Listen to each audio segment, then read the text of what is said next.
Welcome back to the High Value Man Conversation. This is episode 19, and I've got a very special guest, my friends, Mr. Chris Cavallini, who's the founder and CEO of Nutrition Solution, a national healthy meal prep service that is really more of a transformation company than a meal prep service. They are focused on personal development and helping their clients reach new levels of success by using fitness, nutrition, and mindset as a foundation for that tool. Chris is a former Naval veteran, but more so than that, man, he's got a true rags to riches story. He was arrested about 20 times as a young man before and after joining the military. And he talks about his transformational journey and the two things that he did to get on track to becoming a successful entrepreneur, a successful man, and more so than anything, an impact-driven leader. Chris shares all. He talks about what it was like living homeless, not having a father figure growing up, the impact that it had on his confidence and his self-esteem, and how he changed his life and how he has become a pivotal person in so many other people's lives to help them lose fat, build muscle,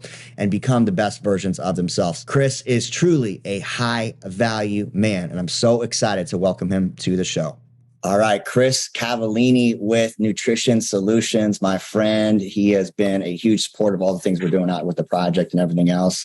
But Chris, welcome to the show, man. Man, it's good to be here. Thank you for having me on today. Yeah, dude. So I got a lot of stuff I want to cover, but I'd love it if you just gave listeners high level of what you do and really spend a little time talking about where you previously were, the version of you before you are this version of Chris. Yeah. So my name's Chris Cavallini. I'm the CEO of Nutrition Solutions. I come from very humble beginnings. I was arrested 17 times prior to my 18th birthday. Another half dozen or so times in my 20s. Spent the majority of my 20s as a drug dealer, and just eventually decided that I needed to make some changes. I was a drug dealer hanging out with other drug dealers. You know, you are typically the people you hang out with, and drug dealers hang out with other drug dealers. Imagine that. But in that life, you know, I realized that there was no honor amongst the people because friends of mine, putting quotes in the air, started getting in trouble, started getting sent to prison. And it seemed like everybody was telling on everybody, and everybody was snitching in on everybody. And that kind of was a huge eye opener for me, in that I wasn't necessarily worried or scared to go to jail or prison, as it were. But I knew that I didn't want to regress. As I mentioned, I was arrested 17 times for my 18th birthday. I grew up a little unconventionally. You know, my mother had me. She was super young, 16 years of age. Damn. My father, who was also 16, took off before I was even born.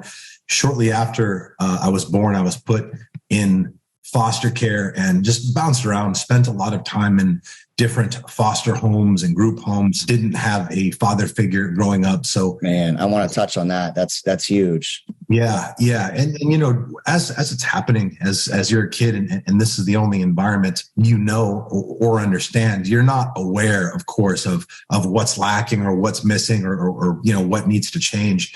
But I was a pretty insecure kid.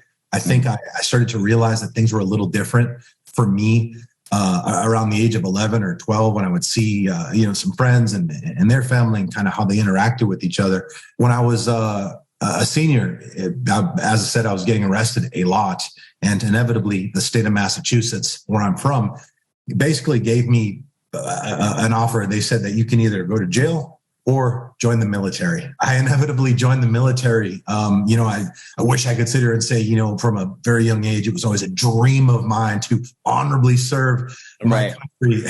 That wasn't the case, although the military, you know, not just changed my life, arguably saved it. Got me out of the environment that I grew up in, and basically taught me a lot of qualities that essentially were the building blocks of the person that I am today. And all of the things that I learned in the military, as far as the importance of taking pride in your work, attention to detail, discipline. Yeah. The importance of winning, you know, all these things were instilled in me in the military. You know, it gave me a good foundation later when I decided that I needed to make some changes and get my proverbial shit together, and basically walked away from my former life and started my business. And it's been quite a journey ever since. Yeah, man. So I want to, before we talk about your current success, because I know we're going to spend some time talking about, what your day in life looks like, now and how much you're winning. I want to go back in time just a little bit because you touched on something that is so key. You're not growing up without a father figure, looking to other role models that were maybe negative role models and going down the wrong path,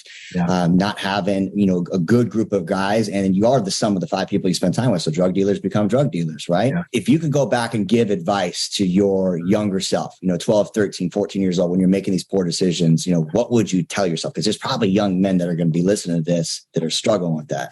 Man, I would basically tell myself that what you think you're capable of and what you think your life could be is so far off from the reality of the case. And I would quickly do my best in the time that I had to basically tell myself to consider looking at things from a completely different perspective, look outside of the environment that I was in, the people that I was surrounding myself, the people that I was looking up to. This is actually a true story. I don't know if I've ever said this in an interview before. Do you remember the show Oz on HBO back in the day? Oh, yeah.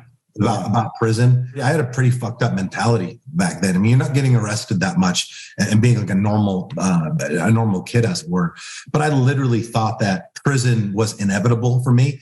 So much the fact that I started glorifying and looking up to people who actually were in prison. And that show, I was so obsessed with that show because I thought that ultimately would be what my life looked like. What I would implore myself to consider is that the things that I was thinking at that time, that there's a better life out there. And if I was just willing to consider the fact that things could be different, that we could actually make that happen. So your thoughts became your future. So what I hear you say is like, be in control of your thoughts, surround yourself with better people because you're going to become whatever you think about. Yeah. And at that time, like I said, I not only was thinking that was going to be my life because I was young and when I was getting sent to jail, I was young. And when you're, before you turn 18, it's a different thing. Like you go and you maybe spend a night or two and then you go to court, you pay a fine or, just a slap on the wrist. I really hadn't been confronted with, how tough the jail and prison rehabilitation system in general could be. And, I definitely was going down a path that, had I stayed in Boston again, had I stayed in Boston, 100%, I would be in prison or dead. There's absolutely no question in my mind about that fact. Well, I'm glad you're not, man, because I know the impact that you're having with your business. Your Me too. Yeah. And the leadership you're having. Okay. So you have this pivotal moment and the system says you got 2 options, brother. You either go to prison or you go to the military. You serve some time with the Navy. You learn the foundation of honor, respect, discipline. But it sounds like things didn't completely turn around right after that. Yeah. So the other really important thing that the military taught me was endurance. I was a Navy deep sea diver. I was actually, believe it or not, I was a pretty good student academically when I applied myself. Of course, I've never applied myself. So my grades in high school did not reflect that. But when I took my ASVAB test, which is the military competency exam, basically, I scored relatively high. So I had the opportunity to go in, contracted to go to dive school. At the time, dive school had about a 70% attrition rate. 70% of the people who started inevitably did not make it through for any number of reasons. So for that reason, they would send you to basically like a training. So you had something to fall back on in the event that you quit dive school or didn't make it through dive school for any reason. But in dive school, I learned how to basically stay calm, operate, and work under the most stressful conditions imaginable. One of the main evolutions of dive school that you see a lot of attrition in is something called pool week, where basically you're in scuba diving tanks, double tanks. You have a mask. You're at the bottom of a 16-foot pool, and you're basically just kind of crawling around the bottom of the pool.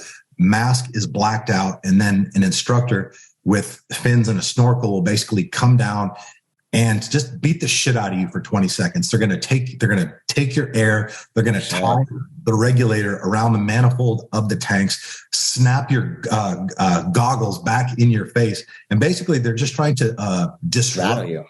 Yeah. And then they'll leave you alone after 20 seconds.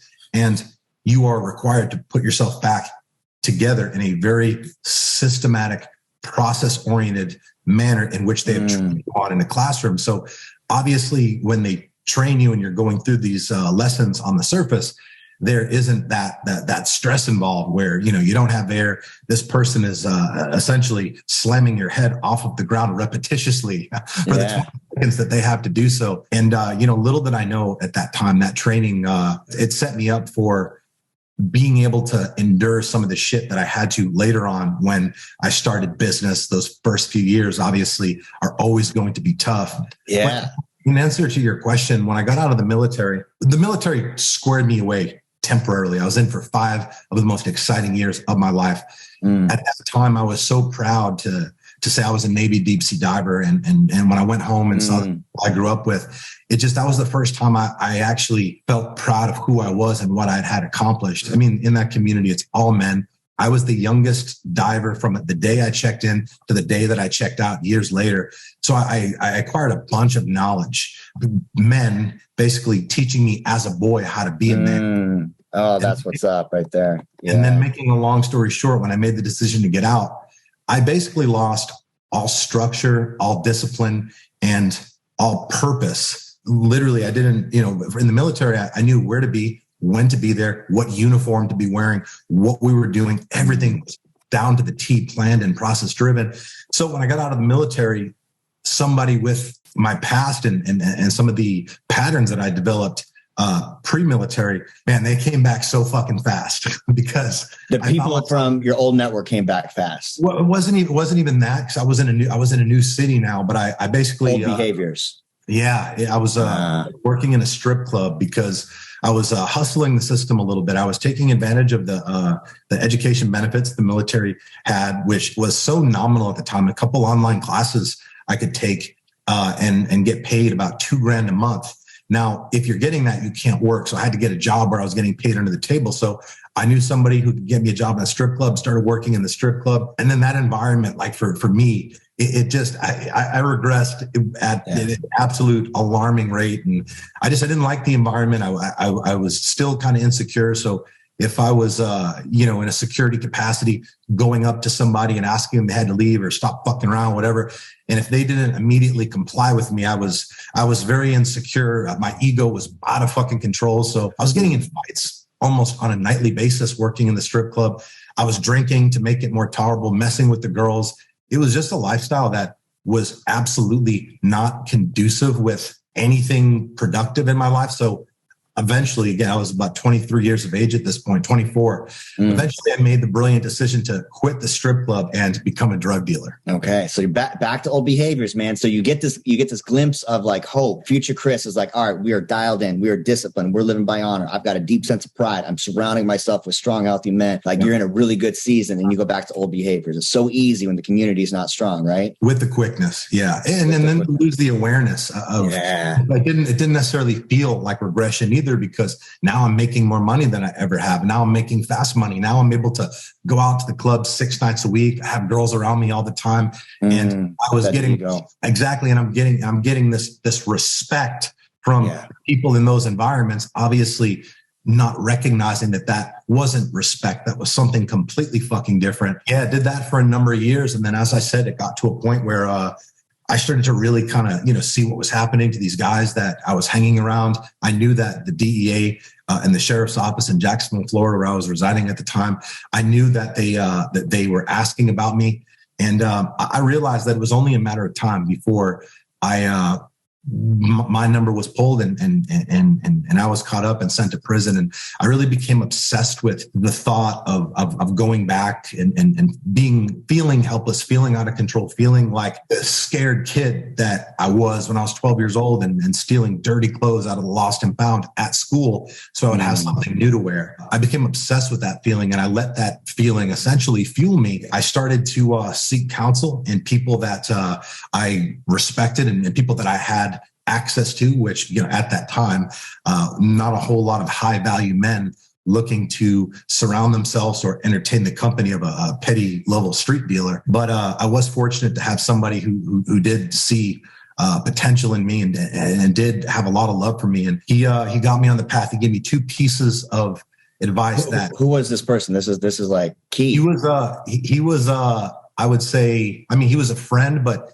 him and I are around the same age, but he was a lot more established than I was. And he was just somebody I'd made a good impression on. And he was just such an amazing human being, and he was successful. And typically, as you know, man, like successful people, they want to help out, people that are trying to figure out their path and determine what direction there is to go. And he basically told me I needed to do two things. He said that I needed to start surrounding myself with people who were better than me. He said it like that. And he said that I needed to immerse myself in personal development. I needed to start doing personal development every single day and basically saturating my mind with information that would teach me how to be a better human being. That's a good dude. That's on the path right there. To this day, that's still a very highly applicable advice. Yeah, man, 100%. No matter where you are in your journey, you surround yourself, you be the dumbest guy in the room, because that means you get to learn something. You got to be the white belt inside the room. We're always learning. And in saturation in the personal development, because we're never there, right? As Pedro says, like, there is no peak, never peak. We're always on the move. First book or first thing you did, like in that season. I'm glad that you asked. It was Tony Robbins' Awaken the Giant Within. Such a great book. Yeah. And so back then, I said back then, like it was like in the 1960s, but this was like 12, 13 years ago. There wasn't podcasts like now. Now there wasn't audiobooks. You had obviously normal books. Cassettes. But there also wasn't social media that told you what books to go read. Right. So the disc sets. Yeah. Remember the old CD, little success? I had Awaken the Giant Within on a cassette. Yeah, man. So that's what I started with. And I then just started to immerse myself. I mean, at that time, I consumed every second of Tony Robbins' content, whether it was the books that he had at the time, his disc sets, YouTube videos. And I basically just became so enamored with this person and so inspired by Tony. And anybody who knows anything about Tony Robbins knows that one of his core teachings is, if you want to be successful, find somebody who's successful and model them. So in my mind, I'm like, well, you're successful, Tony Robbins, and you're telling me I need to model someone successful. I want to try to model you. I want to try to be like you. And I started to just do what I could as far as listening to the things that he was saying and then applying them to my life. At that time, there were so few things that I could actually apply, but there was an opportunity that came up to go and volunteer at a shelter. They were looking for volunteers to help serve a hot dinner to some of the less fortunate individuals in the community. And I remember a very impactful story that he had shared about Thanksgiving and giving, and how giving and contributing and philanthropy has changed his life on such a high level.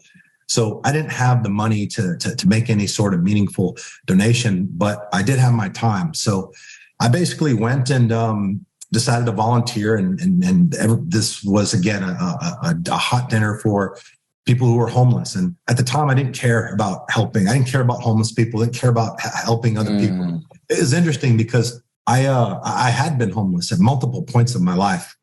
But I got there, and I remember as I pulled up, I saw a line literally around the building.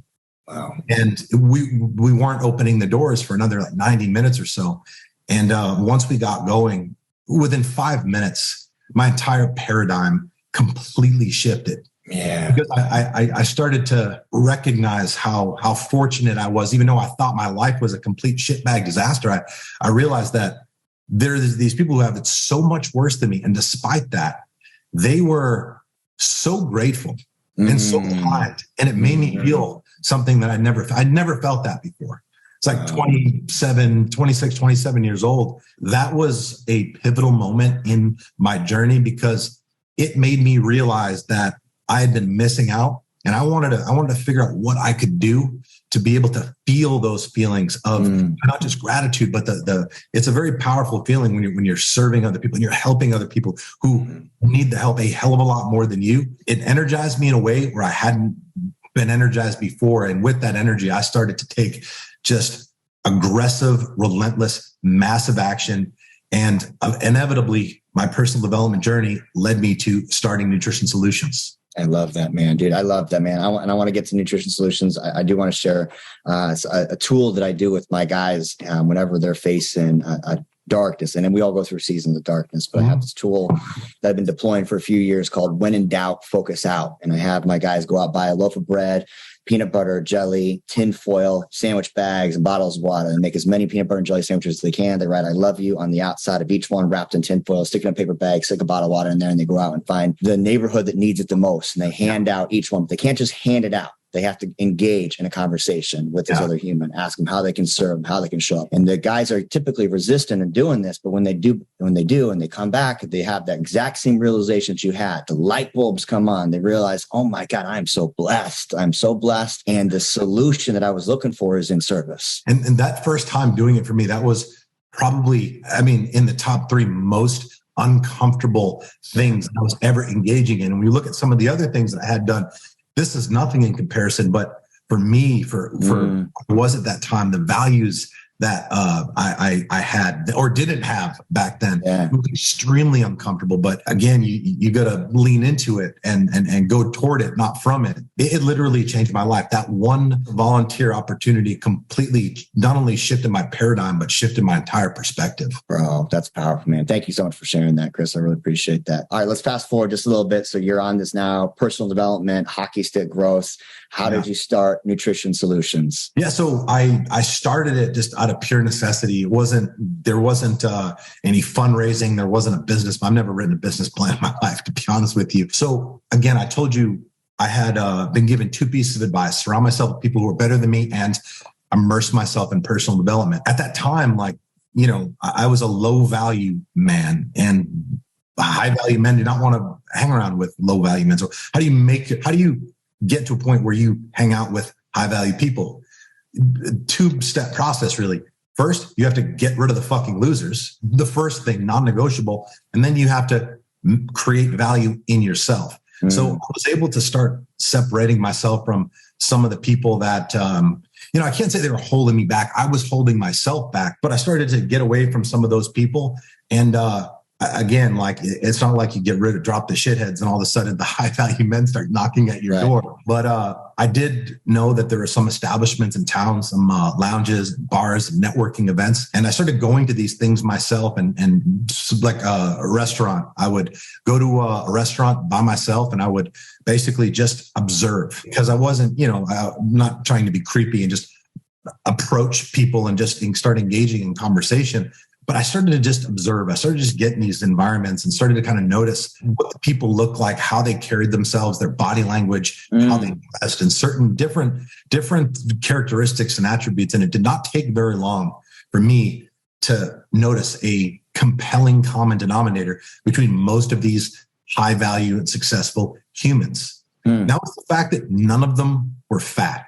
And not only were none of them fat, most of them were pretty fit. When I finally started to, be in the right place at the right time, to where I was able to build up the confidence to start having conversations, or people would start having conversations with me, I would ask, because I was very fascinated. I wanted to know, like, how did you get to where you are? And there was a lot of things that they would say that I, at that time, was just way above my level of comprehension. But I can just recall most of them deciding very specifically that they made eating healthy and exercising in the morning a non-negotiable. Yeah. They just said, if you can get that down, you can get anything else down. And I'm like, well, I was young, I was fit, but you know, when you're young and you can eat anything, garbage can. You can eat anything, exactly. And I was, and it's funny because at the time I probably would have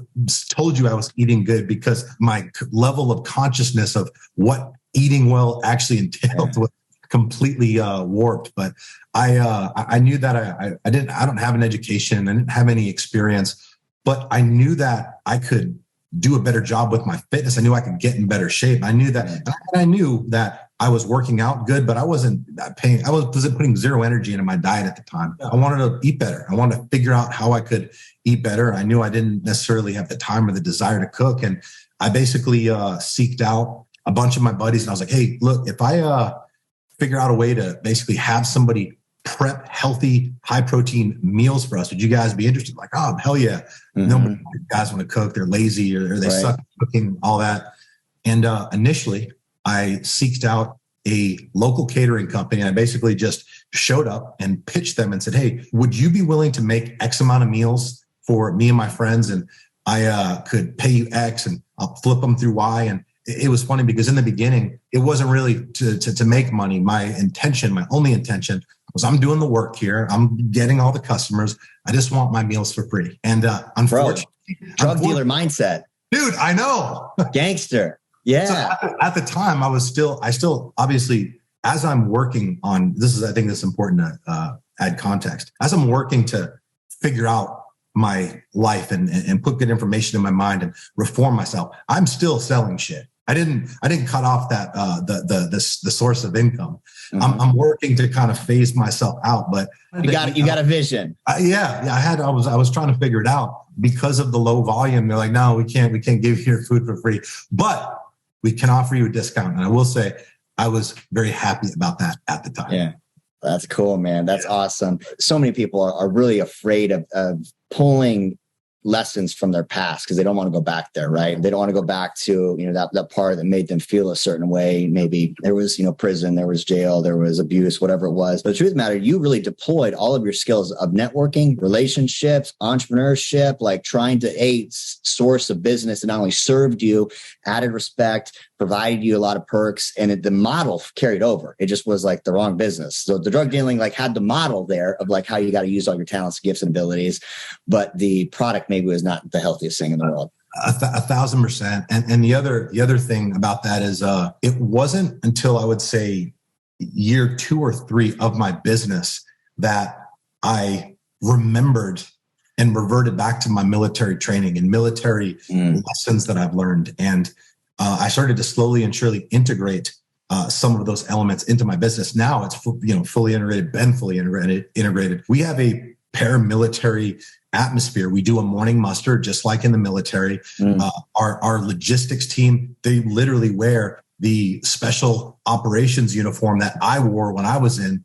And again, discipline, attention to detail, these are things that are discussed often, and just being competitive, looking out for the team, supporting the team. We have a pretty significant operation, and there's different departments under the nutrition solutions umbrella. So we have different teams, but it's important that each team is communicating with each other and has a healthy respect for one another, because the success of our mission is essentially determined by the communication and synergy of the different teams working together. So the military, it's very obvious if you step foot in nutrition solutions. Those who know, it's very obvious that it is military, veteran owned and operated, because some of the best lessons, the most impactful and most important lessons I learned were in the military. And I feel I would be doing my team a disservice by not helping instill some of those qualities in them. I love that, man. I love that.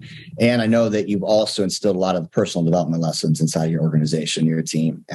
Speak on that a little bit, because I know your team culture. I know one of your guys, Lee. Talk to me a little bit about the personal development infusion that you've done inside of your company. The first few years, it was tough, as is any business when you're starting out and you're figuring it out. And I started to just kind of look at things that I had done myself to improve, and things that I was still doing to improve. And I knew the human I was prior to personal development, prior to community involvement, prior to working on my mindset and just working to create more value in myself. And I thought, well, my team, they're not doing what the hell I want them to do. Nobody's listening to me. They don't seem to care. They don't seem to how can I fix this? So I thought that maybe I can actually just try to do with them the same things that I've done with myself, and basically slowly and surely started integrating personal development into the workday. And what that looked like in the beginning was basically getting everybody together in the morning. We'd do a morning meeting. And at the end of the morning meeting, we would watch a 3 to 5 minute motivation video. Right. Okay. And maybe 4 of them are paying attention. 5 of them are on their phones. The other 10 are completely checked out. But through consistency, it started to change things. The people who listened and the people who were receptive of it started to evolve, started to come up, started to take more ownership. And the people who didn't started to phase themselves out, making room for more people who were open-minded, or at least not closed-minded, to coming in and learning a new way of doing things. And since then, not only do we have mandatory personal development, we have workouts that I have paid team workouts, and these workouts aren't kickball sessions. They're very, very difficult, hard, intense, functional training, burpees, ball slams, short, intense, and you have 21-year-old kids out there, and you have 55-year-old women out there. Everybody is getting after it. It is hard as hell, but it's set up to where anybody can do it. Everybody's hard looks different, obviously. And it's awesome, because not only are we helping them become more physically fit, but by design, those workouts are created to test their mental resolve as well. That's amazing, man. I love it, dude. I know the impact that you're having on that team. And how many meals approximately are you pumping out in a month? I'm just kind of curious on scale on something. 100,000. Damn. That's a whole lot of meals. And you ship all over the U.S.? All over the country. Yeah, all over the U.S. Wow, that's amazing. And that's got to be a logistical operation in itself. Plus or minus. That's a huge. Let me just say this. This business is a huge pain in the ass. From an operational standpoint. It is such a headache. You are relying on outside vendors and supply chains. You are then handing off your product to a different company, and UPS, FedEx, whoever used for shipping, hoping that their employees, their workers care just to completely fuck it up and out. There's so many different moving parts. It is a logistical nightmare. The profit margins are not amazing, but I will tell you, if I had to do it all over again, I would, because the stories that we hear from the clients whose lives we changed, whether it's, we had a guy who lost legitimately 250 pounds. Holy shit. 250 pounds over the course of an 18-month period. And we just heard from that guy recently. He's still a client of ours, but he checks in with us because this has completely changed his entire fucking paradigm. It's completely changed his life. This guy who was once over 450 pounds, he just finished a marathon. No way. I swear to God. It's crazy. Dude, that's insane. Yeah. And whether it's something like that or hearing from, a female who came to us and was overweight and was with her husband, and they were trying to get pregnant and they were not able to successfully facilitate that. And then their doctor suggested a change in diet. And at that point they had lost all hope, but they figured they would just try. Basically, hearing from somebody like that who comes to us, tells us their story, and then lets us know that after being with us for just 10 short weeks, she was able to get pregnant, having changed nothing but her diet. Wow.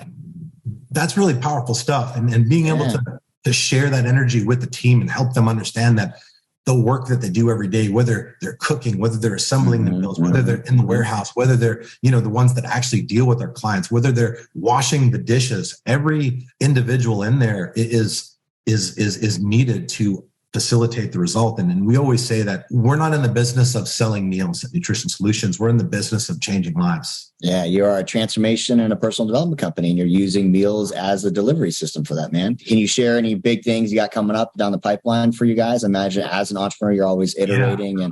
Yeah, of course. Yeah. So right now, I'm working on some digital products, actually, because we have a 6-week transformation challenge. If anybody was to ever go on our website, you would notice a lot of transformation images, but a lot of them are information or transformations that occurred over a 6-week time period. So it's kind of our thing that we're known for. And I know, look, you've been in the game and you know what's possible. See, most people think, it takes a long time. And it actually does. It could take a long time, but if you're really dialed in and you're really committed and you have a plan and you have somebody or a company like Nutrition Solutions basically doing the heavy lifting for you, so you don't have to think, it's pretty fucking insane the type of transformation and changes that are possible in just 6 weeks. Even when we get these pictures and these videos, because when we do we always tell them, I make it known that, hey, send us videos too, because you and I know you can fuck with the pictures and make the pictures look different. And I'm not trying to give anybody a platform that just fuck with their pictures. I want to show the fuck out of the people who put in the work and were real results. Yeah, because it's going to not only make me feel good and look good, but more importantly, it's going to inspire somebody who's out there who like that day one picture. That's what I look like right now. And you mean to tell me like that could happen in a 6-week time frame. So we're working on some digital products that we realize our product might not be for everybody, the actual food. Maybe people have meal prep down and that's something they enjoy doing on their own, or whatever other thing. But we have a lot of support from people who are fans of the brand that don't necessarily use our product, and working on some e-products to where people can take advantage of some of the things that we've created and some of the tools that we've provided our clients in the past. And in the process of actually looking for a new home, a new company headquarters. We have certainly outgrown the facility that we're in now. I can say that I probably outgrew it 2 years ago, but just continue to innovate and modify and adapt. But we have reached the threshold of which any more space can be added. So that's going to be awesome, because that's going to give the ability to really scale up. The thing is, man, when you're actually, I was alluding to how much of a pain in the ass this business is. The one thing I didn't say that's probably the most significant, we're manufacturing this food every week. We're cooking our food from scratch every week. Mm-hmm. We're not, cooking up a bunch of stuff, throwing it in a deep freezer and pulling out when we need it. So you're producing tens of thousands of meals every week. Yeah. As you grow, it can get a little tricky, Yeah, man, I imagine.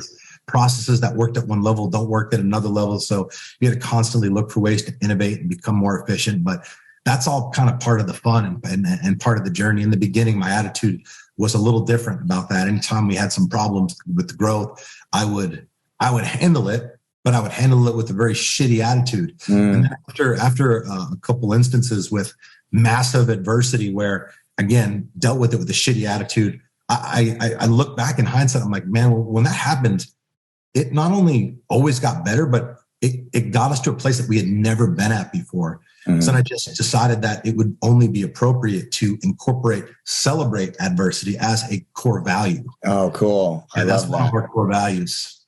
Is adversity, man. I love it. And I celebrate adversity. I keep getting a visual of you at the bottom of that 16-foot pool, getting your face smashed into the bottom of the pool and just celebrating adversity, because that's kind of the training you got. That's an entrepreneur's life. Can I be honest with you, though, about that? That's like the opposite of what I did. At that time, I wasn't who I am. I wasn't even a shell of who I am today. At that time, there was quite a difficult thing. I'm not going to act like I had it. Dive school was the most difficult part for dive school for me was pool training. They call it confidence training. There's a safety diver down there, of course, right? So if you at any time you need air, you basically give them the sign, and they'll get there. You fail the evolution, you'll have an opportunity to do it again. You only get so many failures. But I remember failing an evolution, and then after you do that, you have to go up to the service and they counsel you, and they're yelling in your ear, and you're fucking stressed because you almost just drowned. And I guess at some point, I thought it to be a good idea to actually give the instructor an attitude who was he was coaching me what he was doing, what he was yelling at me, he was tearing me apart. Man, they make me regret that, because after I gave them that attitude, they were like, oh, okay, roger that. And then I was the target. Yeah. So I got extra treatment. And honestly, that's just a thing. I wasn't celebrating adversity. I was quite the opposite. They're picking on me. It's not fair. It's my fault. All this fucking bullshit. But fortunately, they had it out for me during that. I gave them the reason to have it out for me. And Aaron, you know this from the project, bro. Mm-hmm. If somebody gives you a reason, you guys are going to be all over that. You are going to That's just the nature of coaching and how these programs work. Thankfully, I didn't quit, because they made it very, very difficult for me. The thought of quitting never crossed my mind, but there also was a real chance that I would drown before I would quit. I think they would be able to resuscitate me. They're very highly trained, but thank God, I was able to make it through, because being in that community and being around elite individuals and high value men, it helped me grow up very quick. I was an 18-year-old little boy. Once I got in that community, I was able to grow up quick. And I'm just so grateful for all the experiences that I had back then. Dude, I love it, man. I want to extract a couple lessons from this and just kind of summarize, if you don't mind. And I want to respect your time, Chris, because I know you're running a big operation. So what I hear you say is, A, no matter where you are on your path, always be one of the dumbest guys in the room. Surround yourself with a tribe of mentors that can help level you up. You have that white belt mindset. Be willing to welcome adversity, because that's where the most amount of growth happens. Immerse yourself in personal development, take on new challenges, and constantly cast a vision for something greater in the future. And what I love about everything you shared is that even though you came from a certain class, your past does not define your future.